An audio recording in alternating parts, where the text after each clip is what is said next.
Hey everyone, today we're going to talk about push-dose pressors, specifically push-dose epinephrine. Now, where would we use this? Well, this could be a patient who we just intubated and the RSI meds caused a little dip in their pressure, so we want to bump it up a little bit. This could also be one of those super sick patients like septic, maybe severe sepsis, septic shock, where we're going to use this as a bridge while somebody else is getting maybe the levofed or the vasopressin to hang as an infusion.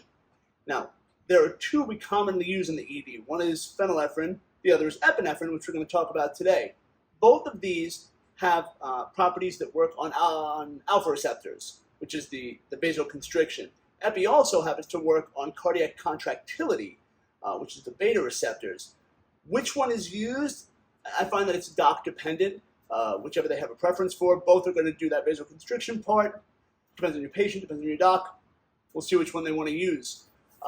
That being said, phenylephrine comes in a stick that's pre-made, great. The epi we have to make, or pharmacy has to make, and what we're going to do today is I'm going to show you guys how to mix up push-dose epi. It's real simple, stick with me. I'll show you guys how to do it right now. So what we got to do now is lay out our equipment. So first thing you're going to need is a dose of epinephrine. Cardiac dose, 1 milligram in 10 milliliters of the 1 to 10,000. Very nice. You're going to need a normal saline flush, 10 cc's. Then you're going to need something to get the epi from there into there. So we can use a 3-way stopcock, standard transfer device, even a needle if need be. That's a 20 gauge. We can use that. Today I want to start with the transfer device because that's the one I like to use the best. Let's move on. So we have our epinephrine, right? For those of you who've never seen this, this is cardiac epi in the crash cart. The way we open it, find the bottom of the box, look for the open here, right there. But this is a nice box. I don't want to mess it up. So let's use the beat up box. So you stick your thumb in there, you pop it open, and you pull out the two pieces. One is the syringe, the other is the vial, and always just never hurts to take a look at the vial, make sure you have the right medication. Pop the tops, and then it screws on from the bottom, just like that. And voila, we have a syringe full of epinephrine. Then we're going to open up our normal saline flush. Very nice. Now, what do we want to use? Well, like I said before, we're going to start with the standard transfer device. So we crack this open. They are usually in the par. We're going to take our normal saline, again, 10 cc's. And what we want to do is we want to push out 1 cc. We want to make this 9 cc's of normal saline. So make sure the air is out. Take a look. This may be a little awkward just because we're doing it for the video. But we want to push out 1 cc. Should not be this difficult to do that, but again, you want to make sure that you're just getting 1 out and that you hit that 9 mark, stop there. 9. Perfect. So we have our 9 cc normal saline. Going to take our transfer device. I'm going to pop the end off, attach like so. Then we take our epi syringe. Please pop the top off, attach like so. Oh, wait, nope, that's not going to work. You got to, nope, take that off. Yep. That should come off. Good. Now, we attach the epi. Then what we want to do is push 1 cc of epi into the normal saline flush.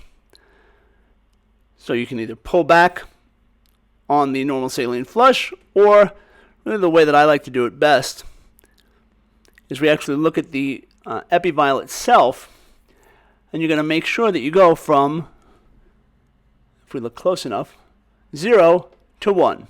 Once we've done that, look at that. Now we have 100 micrograms of 100 micrograms of epinephrine. But one thing you always have to do, and I forgot to do here, you got to label everything. So there's our push dose epi label. It can be that simple, really. So we have 10 mics per milliliter of push dose epi. Now, maybe you don't have the transfer device. You can always use a 3-way stopcock. So I like these. So what you're going to do, make sure you turn it so that it is, well, that's not right. Okay, technically it should be off to the patient, but take one side off. Again, this is at 9 cc's because we already used it a little bit. So we have our 9 cc's of normal saline. We're going to attach our epi to the other side. Now, because I turned the valve the wrong way, we're going to have to turn it back. So it should be open to normal saline and open to epi. So we go off to technically what would be the patient. Good. Again, same concept. We're going to push 1 cc from the epinephrine into the normal saline, making a total of 10 cc's in the flush, which is now 10 mics per milliliter of epinephrine. Push dose epinephrine. Ta-da! And once again, we take our label, push dose epi, have a nice day. Now, let's say you don't have either of those. You got nothing. Grab a needle. Ta-da! 20 gauge needle. If you could get it out of the package. There we go. Affix the needle. Now, you can't go directly into the top of this, so you are going to have to unscrew the vial. Take the needle. Needle goes right into the center of that little blue cap there, right in the middle. Push it down. Apparently I'm weak today.